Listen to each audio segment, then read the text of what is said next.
Arab-Israeli War of 1948. What is the Arab-Israeli War?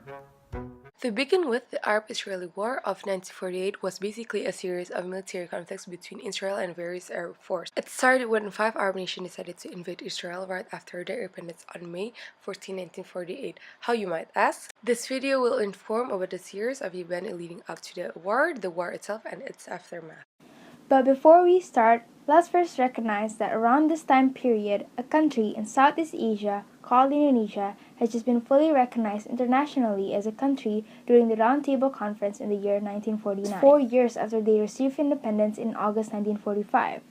Without further ado, let's proceed to the Arab-Israeli War. November 29, 1947, the United Nations General Assembly adopted Resolution 181, also known as the Partition Resolution, that would divide the land of Palestine under Great Britain's control into a Jewish and Arab state in May 1946. However, the resolution stated that the religious area of Jerusalem and its surrounding areas would remain under the international control administered by the United Nations. This was made so that the Jews would get a state and so that Palestine would get their independence and to end the control of Britain over Palestine.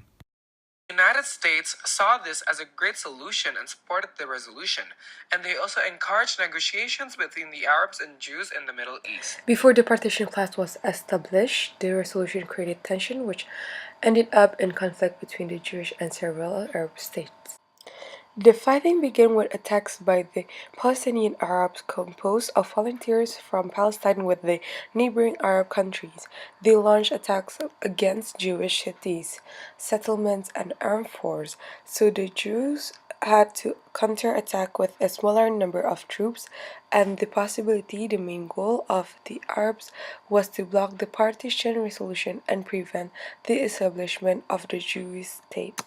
On the other hand, the Jews hoped to only gain control of the territory allotted to them under the partition plan as well as seeking for independence. On May 14, 1948, Israel declared its independence, and this causes the fighting to become even more severe.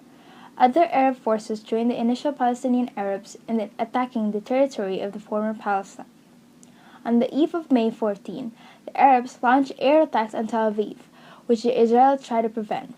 It was followed by invasions of Israel by Arab armies from Lebanon, Syria, Iraq, and Egypt. Saudi Arabia sent armies that fought under the Egyptian command. However, the Israeli forces managed to counterattack and were able to win the war. In February 1949, Israel and the Arab states finally reached a formal armistice. Israel made separate agreements with the neighboring states like Egypt, Lebanon, Transjordan, and Syria. In the end, Israel gained some of the territory granted to Palestinian Arabs under the United Nations resolution in 1947. To be precise, Israel occupied a third more land than they would have under the UN proposal.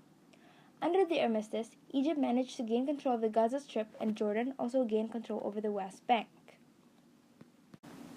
In Israel, the war was remembered as the War of Independence, while in the Arab world, it was known as the Nakba, meaning catastrophe because of the large number of refugees and displaced persons due to the war.